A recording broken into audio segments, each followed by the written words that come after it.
Hi అండి. Welcome to Giri Telangana academy. Telangana సమాజంలో ఉన్నటువంటి దుర్వ్యవస్థల్లో ఒకటి బాగేల. బాగేల అంటే బానిస వ్యవస్థ అన్నట్టు ఒక రకంగా. ఆనాటి సమాజంలో దొరల వద్ద గాని, పెత్తందారుల వద్ద గాని, జమీందారుల వద్ద గాని, దేశ్ముఖుల వద్ద గాని, భూస్వాముల వద్ద గాని సామాన్య ప్రజలు తన అవసర నిమిత్తం తీసుకున్నటువంటి అప్పుని తీర్చలేక వారి దగ్గరనే పనిలో చేరడం. అంటే ఎలాంటి చెల్లింపులు లేకుండా ఉచితంగా వాళ్ళకి పని చేయడం.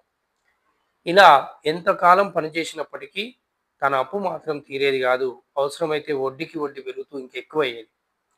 ఒకవేళ అతను మ్యారేజ్ గనుక చేసుకొనుంటే తన భార్య గూడా తనతో పాటు ఆ దొర, ఆ పట్వారీ లేదా ఆ దేశ్ముఖ్, ఆ భూస్వామి యొక్క పొలం పనులు, ఇంటి పనుల్లో నిమగ్నమై ఉండాల్సిన పరిస్థితి ఉండేది.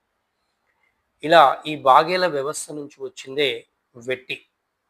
అంటే ఎలాంటి ఫలితాన్ని ఆశించకుండా నిస్వార్థమైన సేవ చేయడం, అప్పు తీసుకున్న నిమిత్తం. అప్పు తీరేది కాదు, వీడు పని బంద్ చేయాల్సిన పరిస్థితి లేదు. అంటే తన జీవితం అంతా వారికే అర్పించాల్సినటువంటి పరిస్థితి ఉండేది ఆనాటి కాలంలో. ముఖ్యంగా ఈ బాగేల వ్యవస్థ తెలంగాణ ప్రాంతంలోని ఉమ్మడి జిల్లాలైనటువంటి నల్లగొండ, వరంగల్ ఈ 2 జిల్లాలలో అత్యధికంగా ఉండేది. ఓకే అండి మిత్రులారా. మరిన్ని వీడియోల కోసం మా ఛానల్ని మీరు లైక్ చేయండి, సబ్స్క్రైబ్ చేయండి, మీ దగ్గర వారికి షేర్ చేయండి.